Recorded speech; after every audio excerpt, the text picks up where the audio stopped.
Praise the Lord, everyone. Brother Roop here.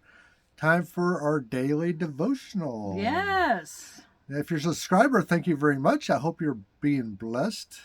If you like these little devotionals and other Bible study videos and travel videos, go ahead and subscribe and ring the bell.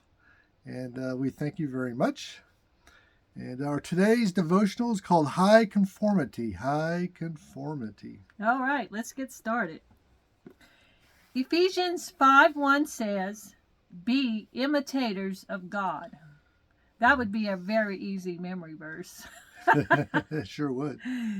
So, Johann Wolfgang von Goethe, that's a mouthful. Yeah, it is. That's quite a name there.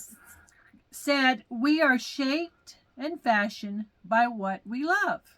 That's true. Yeah. Whether we love things of God or we love things not of God, right. We are shaped by those things that we love. Right.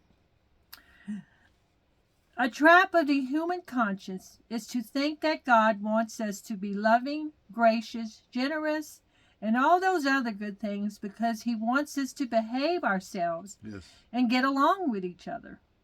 That would, in fact, be a wonderful byproduct of our spiritual maturity. Amen. But it isn't the goal. No, not at all. No, the goal is much deeper than that. Yes. It's to be like God, capital G God, not little g God. Right.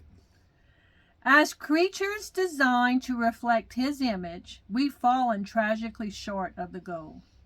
God's restoration offered in the cross of Jesus and the gift of his Spirit puts us back on the image of God track. Right. God wants us to be loving, gracious, generous, and all those other things because he is all of those things. He is. Amen. Any good father would want to instill his values and his character in his children. Absolutely. And our God is a very good father. Very good. And he wants us to be like him. Amen. That's a different approach to maturity than many of us usually take. We want to fulfill the requirements. Right. At least the minimum to get by with better than average growth. Right. We seek a Christianized form of self-improvement. Ooh, yeah. But God has so much more for us than self-improvement. He does, yeah. Yeah. You think about a broken car. That broken car can't fix itself. Right.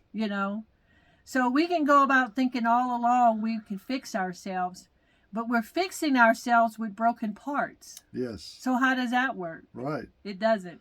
It's all about God improving us. Right. We have to call a mechanic to fix the car. Right. So who's our mechanic? God's our mechanic. He created us. Right. Who could be a better mechanic than the one who created us? That's right. His greater desire for us is God conformity.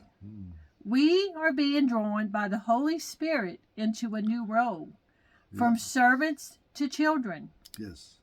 That reminds me of the prodigal son. We're all prodigal sons and daughters. Indeed. We've all come from the mud pit to the pig pen, back to the Lord. Right. So, so that's our goal should be leave the servanthood alone in the sense of slavery. Right.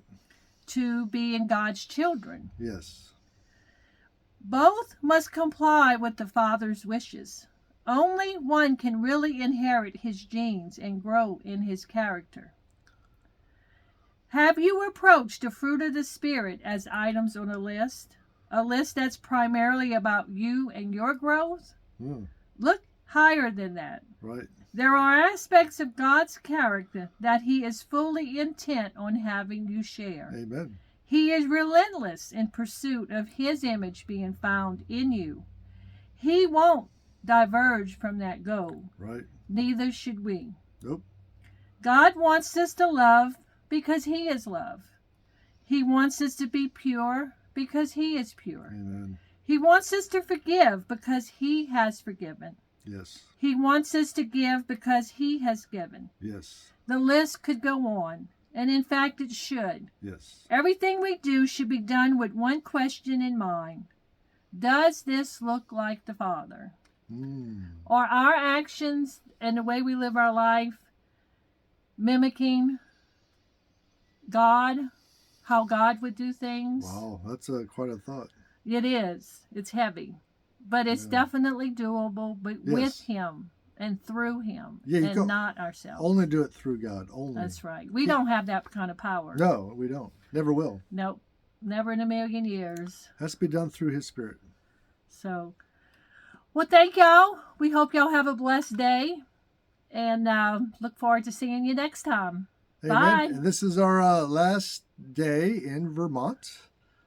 Tomorrow we'll be traveling and probably stopping in Massachusetts somewhere. So, hope you enjoyed the videos I posted about the Vermont and the streams and all that. And if you're not a subscriber, go and subscribe, ring the bell, so you catch all our videos. Thank And you. if you have any questions, send us a comment. Amen. We would gladly give you our phone number and talk with you if you wanted to do that. So God bless you and have a great day. God bless you. Bye.